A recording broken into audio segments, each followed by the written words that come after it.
Mixed cereal stew. A main dish from Lesotho. Serves 4. You will need 9 ingredients.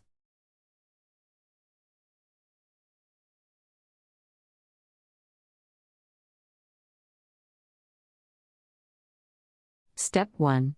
Start the stew by draining the cereals, keeping the water they were soaked in. Now put them into a pan with the stock, cover and bring to the boil.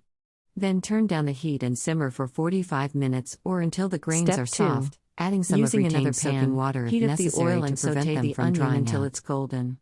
Add the potatoes and carrots and cook them for 10 minutes, stirring often so they do not catch. Then put in the cabbage and the remaining Step stock 3. and cook for 5 When to the 8 minutes vegetables are more. done, Stir in the cooked cereals, add the milk and boil gently until the stew is the desired consistency for you. Step 4. Add the pepper and salt and serve with sliced tomatoes.